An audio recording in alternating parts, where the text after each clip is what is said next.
SOPs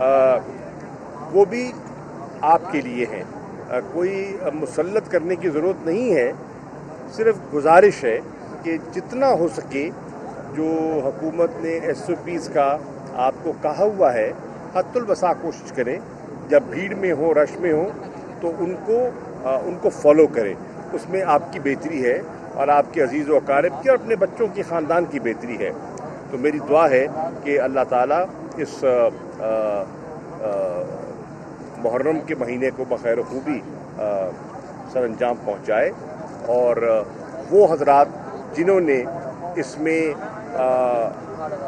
اپنا حصہ ڈالا ہے, محفلیں منعقد کی ہیں, نیاز اور جو خیرات اور صدقات جو کرتے ہیں, جو کیے ہیں, اللہ تعالیٰ انہیں قبول بھی فرمائے اور ان کے رزق میں برکت عطا فرمائے. شکریہ.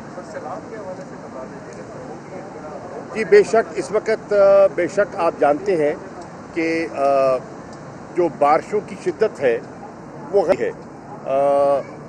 کراچی میں بالخصوص آپ نے دیکھا جو کیفیت آپ کے سامنے ہے. میں سچی بات ہے, جو میں نے ویڈیو کلپس دیکھے ہیں اور جو میڈیا کی رپورٹنگ آئی ہے اور جو لوگ شیئر کر رہے ہیں سوشل میڈیا پہ, جو سندھ کے اور کراچی کے حالات ہیں, اس سے بے حد پریشانی لاحق ہے. اور کوشش ہے کہ وہاں جلد از جلد بہتری آ سکے. خدا کرے موسم بھی بہتر ہو. ابھی ملتان میں بھی خاصی پریشانی تھی, ابھی جو شام کو بارش ہوئی, خیال تھا کہ پتہ نہیں آج کی نشست ہو سکے گی یا نہیں ہو سکے گی, پر اللہ نے کرم کر دیا. میری دعا ہے کہ اللہ تعالیٰ کرم فرمائے اور ہمیں سب کو مل کر جو صورتحال ہے بالخصوص کراچی شہر کی, اس وقت کراچی کا جو شہری ہے وہ اس وقت اضطراب اور کرب کی کیفیت سے دوچار ہے. ان کے گھر متاثر ہو چکے ہیں, ان کا کاروبار متاثر ہو چکا ہے, مریض انہیں ہسپتال پہنچنے میں دقت ہو رہی ہے. اور آپ دیکھ رہے ہیں جو سڑکیں ہیں وہ ایسے لگتا ہے کہ سڑک کم اور نہر جو ہے وہ نہر کی شکل دکھائی دے رہی ہے. آپ نے دیکھا کہ گاڑیاں کیا کنٹینر ایسے فلوٹ کر رہے ہیں سڑکوں پہ جیسے کہ کوئی بالکل ہلکی سی چیز پانی پہ تیر رہی ہو. تو صورتحال بہت تشویشناک ہے. ان حالات میں ہمیں سب کو مل کر, چاہے سندھ کی حکومت ہے, چاہے وہاں کی مقامی حکومت ہے, چاہے وفاقی حکومت ہے, ہمیں مل کر کوشش کرنی ہے کہ لوگوں کی جو تکلیف ہے وہ کم کی جا سکے اور بہتر سے بہتر انتظامات کیے جا سکیں. وہ جو نالے ہیں جو چوک تھے اور ان کی بہتری کے لیے, اور جو کراچی کا جو ایک ڈرینیج کا سسٹم ہے جو بہت بوسیدہ بھی ہو چکا ہے, اور جس طرح شہر نے گرو کیا ہے, آبادی میں اضافہ ہوا ہے, اس کی خاطر خواہ منصوبہ بندی نہیں کی گئی. اب بھی وقت ہے کہ مل بیٹھ کر ہم آئندہ کا سوچیں. جو ہونا تھا وہ تو ہو گیا, آپ کے سامنے ہے. کوئی گھر ایسا نہیں ہے, میں عام بستیوں کی بات نہیں کر رہا, میں کچی آبادیوں کی بات نہیں کر رہا, جو کراچی کے پوش علاقے سمجھے جاتے ہیں یا کہلاتے ہیں, ان کا بھی کوئی گھر محفوظ نہیں ہے. آپ لوگوں سے رابطے میں ہیں, آپ کا میڈیا کا تعلق ہے, سارا آپ کو پل پل کی خبر ملتی ہے. کوئی گھر ایسا نہیں ہے جو فلڈ نہ ہوا ہو, ان کے بیسمنٹ میں پانی نہ آیا ہو یا اوپر سے پانی نہ آیا ہو. تو کوئی دفتر ایسا نہیں ہے جو محفوظ ہو. بالکل ایک پیرالسس کی صورتحال ہے. ایک آپ دیکھ رہے ہیں کہ لوگ بیچارے ششدر ہیں اور ایک اسے کہتے ہیں نا لاچار دکھائی دے رہے ہیں. اس میں ان کا حوصلہ باندھنے کی ضرورت ہے.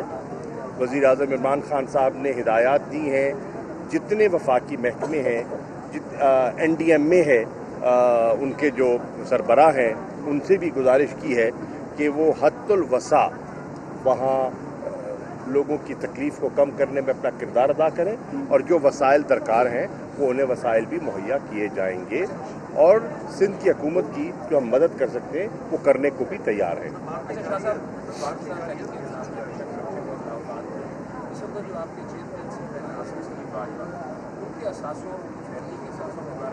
بات ہے صحافی نے خبر بریک کی جو انٹرنیشنل میڈیا کی بھی ہے اس کو آپ گورنمنٹ اس کے اوپر دیکھیے، پہلی بات تو یہ ہے کہ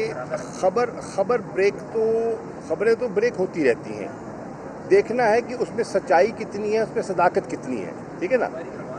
عرض یہ ہے کہ آج کل ایک بدقسمتی سے مجھے کہنے کی اجازت دیجیے، ایک روایت بن گئی ہے کہ ہم خبر پہلے چلا دیتے ہیں اور تصدیق بعد میں کرتے ہیں کہ اس خبر میں سچائی کتنی ہے، اس میں حقیقت کتنی ہے. اس میں میں سمجھتا ہوں کہ کسی شریف آدمی کی بیجا پگڑی نہیں اچھالنی چاہیے اور ہمیں ذمہ دارانہ کردار ادا کرنا چاہیے. جو حقائق ہیں وہ چھپیں گے نہیں، وہ تو سامنے آ جائیں گے جب بھی ہوں گے، جس کے بارے میں بھی ہوں گے. لیکن بغیر تصدیق کیے، بغیر چیز کو انویسٹیگیٹ کیے، بغیر دیکھے کہ یہ چیز سامنے آئی ہے تو یہ کیسے اور اس کے حقائق کیا ہیں، ہم لوگوں کی دل آزاری کرتے ہیں، جو میری رائے میں نہیں ہونی چاہیے.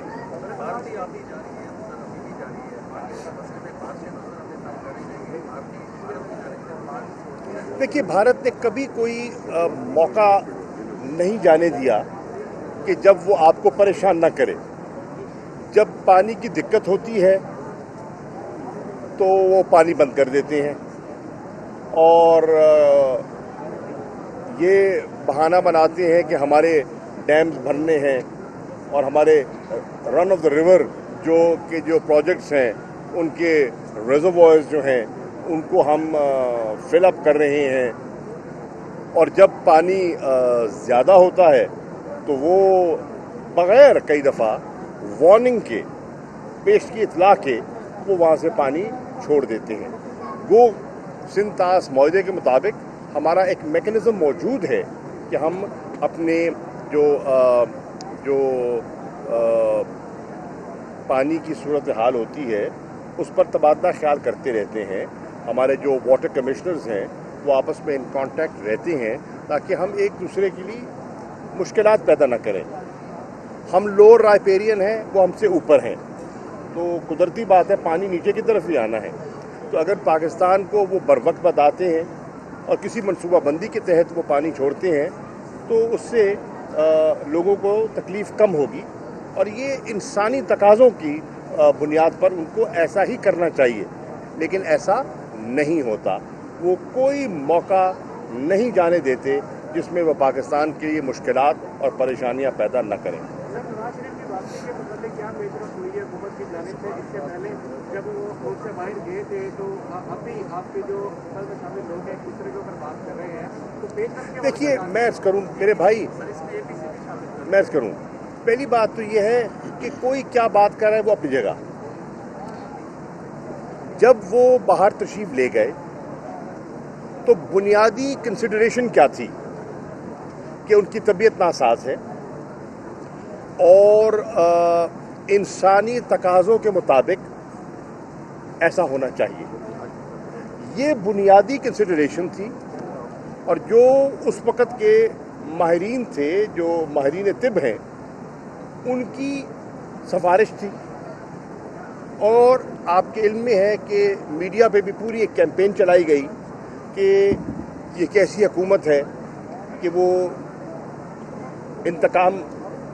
احتساب کو انتقام کی شکل دے رہی ہے اور وہ جینوئنلی بیمار ہیں اور ان کے لیے سہولت پیدا کرنی چاہیے، ان کو باہر جانے دیا جائے، خدا نہ خواستہ انہیں کوئی ایسا نقصان نہ ہو. یہ کنسیڈریشن تھی. اس کنسیڈریشن کو سامنے رکھتے ہوئے اور جو میڈیکل ایکسپرٹس تھے ان کی سفارش کو سامنے رکھتے ہوئے وزیر اعظم نے اور کابینہ نے یہ انسانی بنیادوں پر ہمدردانہ فیصلہ کیا. اب دکھائی یہ دے رہا ہے اور جو رپورٹس وہاں سے آ رہی ہیں کہ وہ الحمدللہ صحیح ہے اور ان کی طبیعت جو خدشات تھے اس کے برعکس ان کی طبیعت بہتر ہے. وہ چہل قدمی بھی کر رہے ہیں، وہ معمول کی زندگی بھی گزار رہے ہیں، وہ اپنا پولیٹیکل ایکٹیویٹیز میں بھی اب کچھ وقت دے رہے ہیں. تو اب اصولاً اخلاقاً جواز یہ بنتا ہے کہ وہ مورلی باؤنڈ ہیں. چھوڑیے حکومت کیا کہہ رہی ہے، اخلاقاً اب وہاں مزید رہنے کا جواز نہیں بنتا. پھر انہوں نے جو شرائط رکھی تھی کہ ہم باقاعدگی سے اطلاع دیتے رہیں گے اور جو میڈیکل کنڈیشن ہے وہ شیئر کرتے رہیں گے، وہ بھی باقاعدگی سے اطلاعات نہیں آ رہی. پھر گارنٹی دی گئی تھی اور ان کے اپنے بھائی نے ایک ذمہ داری اٹھائی تھی کہ وہ اس ذمہ داری کو نبھانے کی صلاحیت رکھتے ہیں. تو ان سب چیزوں کو اگر آپ سامنے رکھیں تو اخلاقاً اور قانوناً یہ ایک بہت بڑی رعایت تھی کہ ایک ایسی شخصیت جو کنوکٹڈ شخصیت، ان کو آن ہیومینیٹیرین گراؤنڈز باہر جانے دیا گیا. اور اگر اب ان کی صحت ایسی ہے کہ وہ کسی خطرے میں نہیں ہے تو میں سمجھتا ہوں کہ انہیں واپس آ جانا چاہیے اور حکومت کے اقدامات کا انتظار نہیں کرنا چاہیے. نواز شریف کی صحت صحیح پی ٹی آئی میں بھی دو موقع سامنے آ رہے ہیں. باقی گزرا ہے وہ الزام تراشی کر رہے ہیں صوبائی گزرا کے اوپر، اور صوبائی گزرا یہ کہہ رہے ہیں کہ جو بات والے ہیں وہ رپورٹ نہیں کرتے. سمجھ میں نہیں. میں نے جو کہنا تھا کہہ دیا. پر اے پی سی کے متعلق آپ کیا سمجھتے ہیں؟ سر اے پی سی اس کے بعد وہ ان کی کوشش ہے اور انہوں نے کوشش کی ہے، منحصر ہے، یہ ان کا فیصلہ ہے. اگر وہ کرنا چاہتے ہیں تو ان کو کوئی روک نہیں سکتا. یہ ایک پولیٹیکل فیصلہ ہے. اگر اپوزیشن کی جماعتیں سمجھتی ہیں کہ مل بیٹھ کر انہوں نے کوئی لائحہ مرتب کرنا ہے تو یہ ان کا سیاسی حق ہے. یہ ٹینشن کیوں ہونی ہے؟ یہ ٹینشن کی کیا بات ہے؟ اے پی سی پہلے بھی ہوتی رہی ہیں اور یہ پہلی اے پی سی نہیں ہے اور نہ آخری ہوگی. تھینک یو بھیا، تھینک یو.